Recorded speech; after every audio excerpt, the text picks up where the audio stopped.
트럼프 미국 대통령이 전 세계를 대상으로 한 상호 관세 정책을 공식 발표했습니다. 한국에는 25%의 관세를 물리겠다고 밝혔는데요. 트럼프 대통령이 거침없이 휘두르는 관세 정책에 우리는 앞으로 어떻게 대응해야 할지 권혁준 경제평론가와 함께 짚어보겠습니다. 안녕하십니까? 네, 어서 오십시오. 네, 트럼프 미국 대통령 여러 가지 의미로 대단한 것 같습니다. 네. 직접 판례를 들면서 관세 이렇게 매길 거야라고 발표한 것도 저는 제 기억으로는 처음 보는 거거든요. 네. 무역 관세 전쟁 본격적으로 시작됐다라고 보면 되겠습니까? 그렇죠. 이제 관세 전쟁이 지금부터 이제 시작이다. 본격적으로 나왔고요. 지금 예. 불확실성이 이제 사라졌습니다. 이제 밝혔기 때문에 보는 건데 일단 두 가지를 얘기했습니다. 이제 일반 관세라고 해서 이제 베이스라인, 테러프 이라고 밝혔고요. 아니면 외신에서는 이제 유니버셜 테러프 이렇게 얘기를 하더라고요. 그래서 일반 관세가 이제 10% 플러스 알파 이렇게 얘기를 했고 여기서 이제는 상호 관세에 대해서 얘기를 했죠. 이거는 예. 나라마다 이제 다릅니다. 우리나라는 이미 보도가 됐지만은 25%의 이제 네. 상호 관세가 책정이 됐고요. 그러다 보니까 이제 나라마다 다른 관세율이 책정이 됐고 나쁜 국가들 이런 표현을 또 썼거든요. 예. 한마디로 이제 미국 입장에서는 무역 적자가 심한 나라들입니다. 그 예. 리스트를 봤더니 그래서 이제 우리나라가 이제 7번째로 또 얘기를 네, 이 차트에 보면은 맞습니다. 나오잖아요. 그런 거 보면은 공교롭게도 우리나라가 미국에서 무역 적자가 7이에요. 그러니까 이런 것들을 아마 얘기하지 않았을까라고 생각을 해보겠고, 그래서 결국에는 관세 폭탄이 현실화됐다라는 점, 이건 굉장히 좀 우려스럽고요. 일단 기본 관세는 5일부터고요, 상호 관세는 9일부터 이제 시행이 된다라고 얘기했습니다. 근데 여기서 중요한 게 9일부터잖아요. 일단 그럼 우리가 협상의 여지는 충분히 저는 있다라고 좀 생각을 해봅니다. 예, 나라별로 지금 다르게 책정된 관세를 보면 우리나라의 25%, 중국은 34%, 일본은 24%의 관세를 부과한 상황입니다. 네. 이렇게 나라별로 다르게 부과한 데는 어떤 기준점이 있다고 보시는지요? 일단 환율과 이 비관세 장벽이 아마 영향을 미쳤다. 이거는 이제는 이미 아마 그 트럼프 대통령이 얘기했던 부분이기도 합니다. 그래서 예. 이번에 이제 발표를 했었을 때 이제 환율, 그다음에 비관세 장벽. 우리가 말하는 비관세 장벽 같은 경우에는 이제 부가세 같은 거를 얘기하거든요. 예. 그래서 이런 것들이 이제 영향을 미쳤다라고 이제 생각을 해보겠고요. 결국에는 제가 봤을 때 우리나라의 주요 경쟁국과 비교해서 환율 자체, 그러니까 관세 자체가 높잖아요. 유럽연합은 20%고 일본은 24%인데 우리는 25%를 맞았기 때문에 생각해 보십시오. 그럼 미국 시장에서 우리가 이제 소비재를 팔아야 되는데 다른 나라 상품보다 더 불리한 입장에서 사실상 이제 팔아야 되는 거군요. 예. 가격 네. 경쟁력을 잃어버릴 수밖에 없게 된다는 거죠. 이런 점이 우리나라의 이제 가장 큰 이슈다. 똑같이 10%, 똑같이 25% 이런 거는요. 사실상 우리가 해볼 만합니다. 근데 아예 시작점부터 다르게 들어가다 보니까 이거는 이제 우리나라의 이제 발등에 불이 떨어졌고 이제는 빨리 미국 가서 단판을 지어야 되는 이제 숙제를 좀 안고 있다라고 좀 생각을 해봅니다. 예, 트럼프 대통령 이번 발표에서 우리나라를 콕 집어 언급한 부분도 관심이 되고 있는데 한국이 미국산 자동차를 수입하지 않고 미국산 쌀에도 높은 관세를 부과하고 있다라고 지적을 하기도 했고요.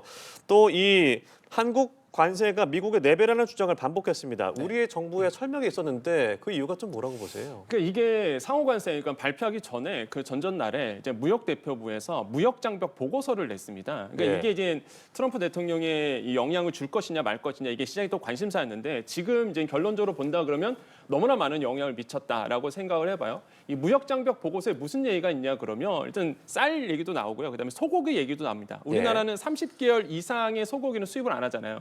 요거 그대로 또 트럼프 대통령이 얘기했거든요. 이번에도 얘기를 했고 쌀도 얘기했고 그다음에 또 얘기 나왔던 게 방산의 절충 교역도 이제 무역 장벽 보고서에 나왔는데 절충 교역이 뭐냐 그러면 사실상 이제 우리가 무기를 수입한다 그러면 기술 이전 당연하잖아요. 이거는 관행적인 얘기인데 이거 불공평하다고 미국이 얘기하는 거예요. 이런 무역 장벽, 눈에 보이지 않는 장벽들에 대해서 이번에 이제는 고스란히 이제 반영을 시켰다라는 거죠. 그렇기 때문에 이런 점들이 좀 영향을 미쳤고, 그다음에 제가 봤을 때는 이 문제가 이제 앞으로의 우리나라에 대한 숙제를 안고 있다고 생각을 해보겠고, 그다음에 특히 이제 트럼프 대통령이 계속 주장하고 있는 게 백악관에서도 얘기했지만은 4배다. 우리나라의 관세에 지금 미국이 책정하는 것보다 4배다라고 얘기하는데 이건 최애국 대우를 얘기합니다. 이게 네. 최애국 대우는 뭐냐면 교역을 했을 때 기본적인 이제는 우호적인 나라들이 있어요. 거기에 이제는 낮은 관세를 책정해주는 정책인데 이제 3.5%. 그러니까 미국이 한국으로 갔을 때 우리는 최애국 대우 3.5%인데 한국은 13% 아니냐. 계산해 보면 4배거든요. 그러니까 이거 가지고 자꾸 얘기를 하는데 최애국 대우는요 사실상 FTA 맺어 있잖아요. 예. 아무 의미 없습니다. 네, FTA 맺은 나라하고 최애국 대우는 어차피 통용이 안 돼요. 예. 근데 자꾸 이걸 갖고 주장하니까 우리나라는 억울한 거죠 사실. 억울해서 예. 이거를 이제 계속 미국 가서 설명을 했는데 이게 안 먹혀졌던 거예요. 그러니까 이게 어찌 보면은 사실상 이게 설득이 안 됐다. 예, 이게 좀 뼈 아픈 겁니다. 예. 그렇게 가서 설명을 했음에도 불구하고 똑같은 얘기를 미국 측에서 반복하다 보니까 아 이게 미국 간 보람이 없네 이런 생각이 많이 들고 결국에는 설득이 안 됐고 아직은 근데 기회는 남아 있습니다. 아까 말씀드린 것처럼 예. 9일 9일거든요. 전까지. 예, 그래서 제가 봤을 때 아마 미국에 또 가지 않을까 저는 그렇게 보고 있습니다. 네, 지금 발표된 대로 시행이 된다면 네. 수출이 중심인 우리나라 경제에는 좀 타격이 예상되는데요. 네.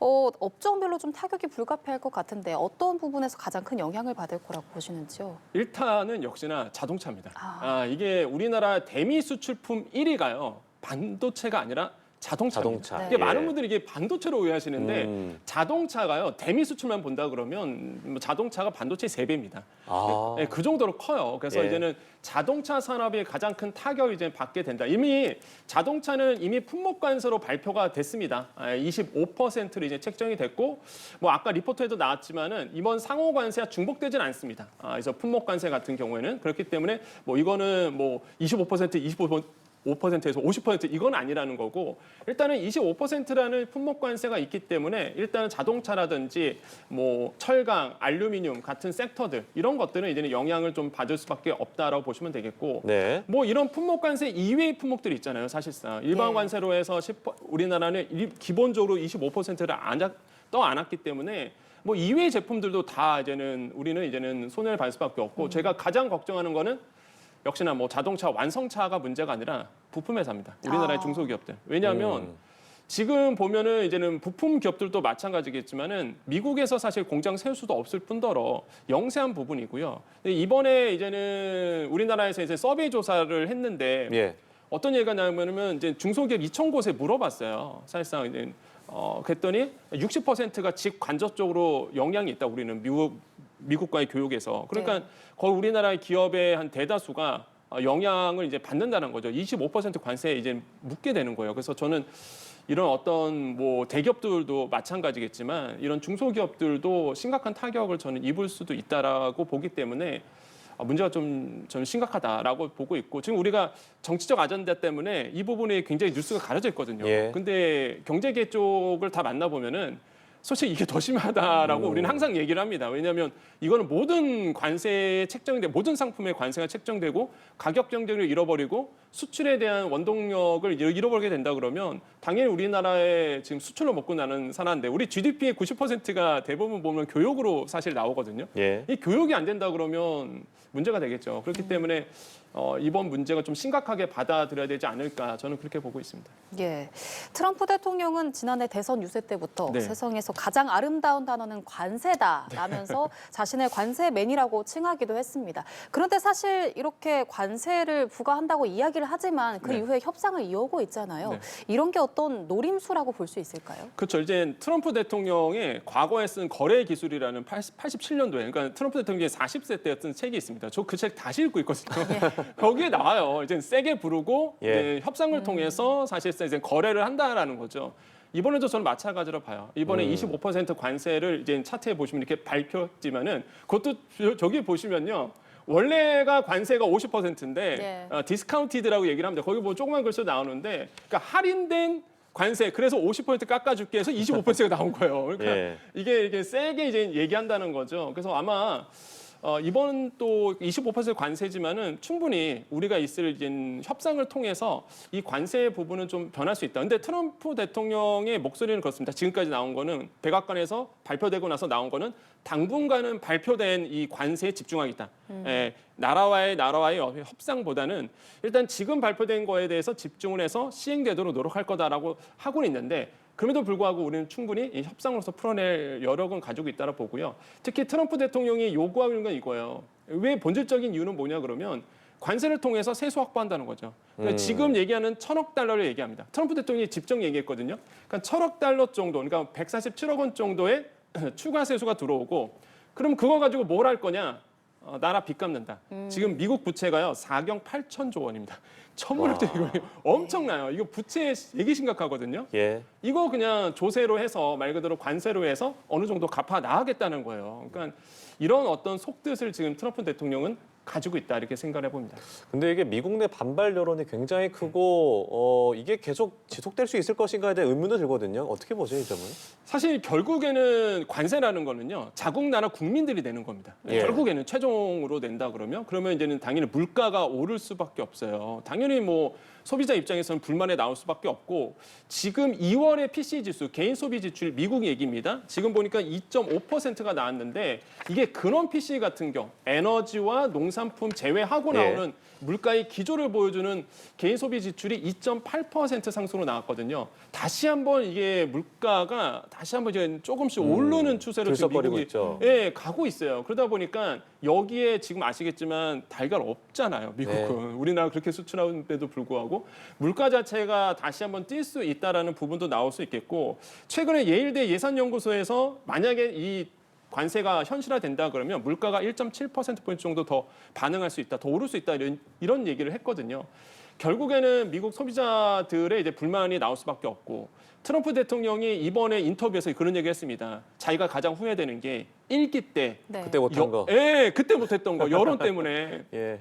그러니까 굉장히 그 뭐라 할까요? 반대가 또 이번에 심할 거예요. 그래서 과연 그대로 밀고 나갈지 아니면은 또 수정할지는 모르겠지만 일단은 지금 소비자 물가의 비상 미국 입장에서 본다 그러면 이제 거시 환경에 안 좋은 영향을 줄 것이고 과연 현실화될지는 뭐 트럼프 대통령이라든지 재무 당국의 뜻에 달려 있다고 저는 생각을 해봅니다. 예. 결국에는 악영향은 분명히 있다 이렇게 예. 생각을 해요. 네, 앞으로 뭐 세계 무역 환경 그리고 경제도 좀 영향을 받아서 변화가 생길 것 같은데 그럼 우리는 어떻게 대처를 해나가는 게 좋을까요? 일단 결국에는요. 일단 우리가 1기 때도 마찬가지였습니다. 트럼프 대통령 1기 때도 그 당시에 뭐 철강 25%, 알루미늄 10% 관세하겠다라고 했을 때 우리 그때 협상해갖고 결국에는 양보할 건 양보하면서 풀어낸 경험이 있어요. 결국에는 뭐 지금 권한대행이 얘기했던 것, 말씀하셨던 것처럼 미국 가서 일단 다시 한번 좀 얘기를 나눠봐야 되고 9일까지 시간이 있기 때문에 그 사이에 충분히 이런 상호 관세에 대한 퍼센테이지 없애진 못하더라도 이 퍼센테이지에 대해서는 분명히 이제 조절할 수 있는 기회는 열려 있다. 그래서 설득 작업이 좀 나서줘야 된다고 보시겠고 뭐 더 근원적인 거는요. 역시나 이제 수출 다변화라고 볼 수가 있겠습니다. 그래서 이런 수출 다변화 미국에만 너무 의존하지 말고 수출 다변화 측면도 우리가 좀 고민해봐야 되지 않을까 이렇게 생각을 해봅니다. 네, 알겠습니다. 우리 정부 그리고 기업들의 대응이 꼭 필요한 시점입니다. 지금까지 권혁중 경제평론가 자세한 이야기 짚어봤습니다. 고맙습니다. 고맙습니다. 네, 감사합니다.